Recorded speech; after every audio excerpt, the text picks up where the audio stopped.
নমস্কার বন্ধুরা, আজ আমি বানাবো সুস্বাদু পালং শাকের ঘন্ট। শীতকাল তো প্রায় শেষ হয়েই গেল, গরম পড়ে গেছে অলরেডি।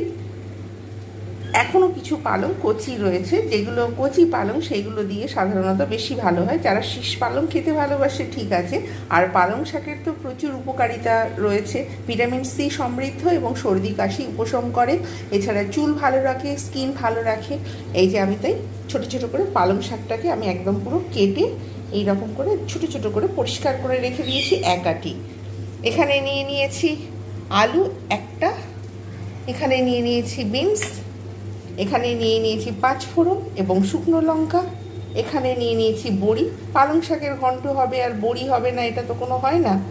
এখানে নিয়ে নিয়েছি পরিমাণ মতো লবণ, এখানে ধনে গুঁড়ো, জিরে গুঁড়ো, এখানে নিয়ে নিয়েছি বাতাসা, আপনারা ইচ্ছা করলে গুড় কিংবা চিনি ব্যবহার করতে পারেন, লঙ্কা গুঁড়ো, হলুদ গুঁড়ো। এছাড়াও এইখানে এই যে গাজর, আমি একটা গাজর নিয়ে নিয়েছি। গাজরগুলোকে খোসা ছাড়িয়ে এইরকমভাবে আমি কিন্তু কেটে কেটে সব রেখে দিয়েছি।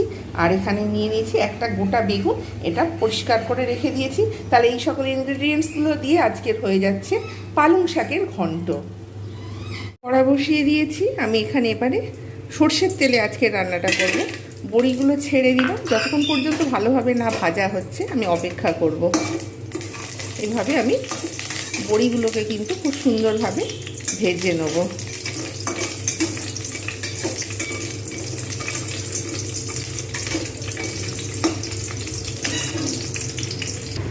দেখা যাচ্ছে বড়িগুলো কিন্তু খুব সুন্দরভাবে ভাজা হয়ে গেছে।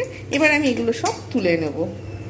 তেলটা আমি এখানে রেখেছি, এই তেলের মধ্যেই দিয়ে দেবো শুকনো লঙ্কা আর 5 ফোড়ন। এটা কিন্তু পালং শাকের ঘন্টর একটা খুব ভালো একটা উপাদান, এটা ছাড়া কিন্তু টেস্ট আসেই না বলা চলে। এবার আমি এর মধ্যে দিয়ে দেবো গাজর আর বেগুন। আমি এগুলো একটু ভালো করে ভেজে নেব। ঢাকনা দিয়ে দিলে খুবই ভালো হয়। একটু আমি এর মধ্যে নাড়িয়ে সমস্ত সবজিগুলো কিন্তু আমি অল্প অল্প করে করে একসঙ্গেই দিয়ে দেবো। যেহেতু ঘন্ট হবে তাই সব সবজিগুলো ঘেঁটে যাওয়ার একটা ব্যাপার রয়েছে, আলাদা আলাদা করে ভাজার কোনো দরকার নেই। এর মধ্যে আমি দিয়ে দেবো বিনস আর আলুগুলো। এবারে আমি প্রত্যেকটা সবজি একসঙ্গেই ভালোভাবে ভেজে নেবো। যতক্ষণ পর্যন্ত খুব সুন্দরভাবে না ভাজা হচ্ছে আমি ততক্ষণ পর্যন্ত আমি অপেক্ষা করব। এই মুহূর্তে একটু ঢাকনা দিয়ে দিলে খুবই ভালো হয়। একটু ঢাকনা দিয়ে 2 মিনিট আমি আঁচ মিডিয়াম রেখে কাঁচা গন্ধগুলো ততক্ষণে চলে যাবে, তারপর আমি ফিরে আসছি। ঢাকনাটা খুলে নেব। 2 মিনিট আমি অপেক্ষা করেছিলাম যাতে সবজিগুলো ভালোভাবে ভাজা হয়ে যায়। এটা কিন্তু এমনি জাস্ট ভেজেছি, শুধু খালি ফোড়ন যেটা দিয়েছি শুকনো লঙ্কা আর 5 ফোড়ন। এইবার আমি এর মধ্যে পরিমাণ মতো যে লবণটা রেখেছিলাম সেইটা আমি এতে দিয়ে দেবো। দেব লঙ্কা হলুদ গুঁড়ো,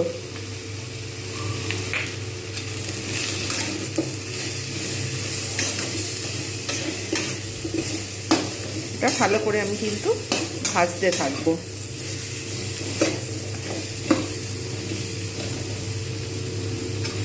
এইরকমভাবে আমি অপেক্ষা করব বেশ কিছুক্ষণ। এবারে আমি এতে ঢাকনা দিয়ে দেবো। তার আগে আমি ধনে গুঁড়ো, জিরে গুঁড়ো যেটা রেখেছিলাম আমি সেইটা ব্যবহার করব। এইবার আমি জাস্ট 1 মিনিট 1.5 মিনিটের মতো একটু ঢাকনা দিয়ে দেবো যাতে সুন্দরভাবে ভাজা হয়ে যায়। এবার আমি দেখতে পাচ্ছি সবজিগুলো খুব সুন্দর ভাজা হয়ে গেছে, প্রায় কুকও হয়ে গেছে বলা চলে। এইবার আমি এর মধ্যে সমস্ত পালং শাকগুলো নিয়ে ঢেলে দেবো।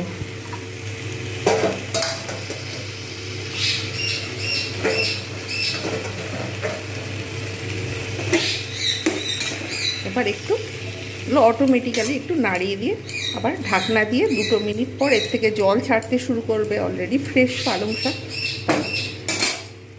2 মিনিট পর আবার ফিরে আসছি। প্রায় 2 মিনিট পর আমি ফিরে এলাম।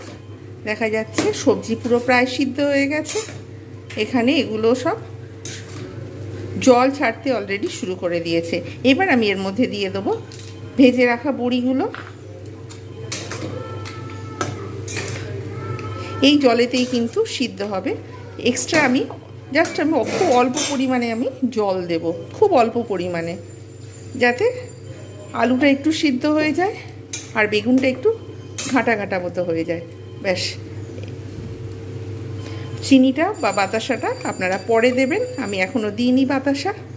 সুতরাং এটা আরও একটু হয়ে যাক, তারপর ফিরে আসছি। সব সবজি সেদ্ধ হয়ে গেছে, পালং শাকও সিদ্ধ হয়ে গেছে। সুতরাং আমি এবার এর মধ্যে দিয়ে দেবো দুটো বাতাসা, দিয়ে একটুখানি নাড়িয়ে নেবো, কিছুটা স্ট্যান্ডিং টাইম দেবো, তারপর সার্ভ করব পালং শাকের ঘন্ট।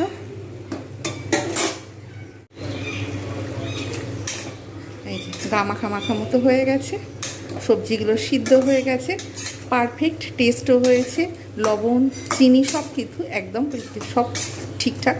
সুতরাং এইবার আমার একটু নাড়িয়ে নিয়ে বেশ কিছুক্ষণ একটু ঘাঁটা ঘাঁটা মতো হয়ে যাবে। কত সুন্দর একটা টেক্সচার এসেছে। এইরকম একটা টেক্সচার আসবে, মানে অতিরিক্ত একদম পুরো শুকনো হবে না, আবার একদম পুরো যে অতিরিক্ত জল থাকবে সেরকম হবে না, বেশ গা মাখা মাখা মতো হবে। এইরকম টেক্সচারে কিন্তু নামিয়ে নিতে হবে। তৈরি হয়ে গেল পালং শাকের ঘন্ট। ব্যাস।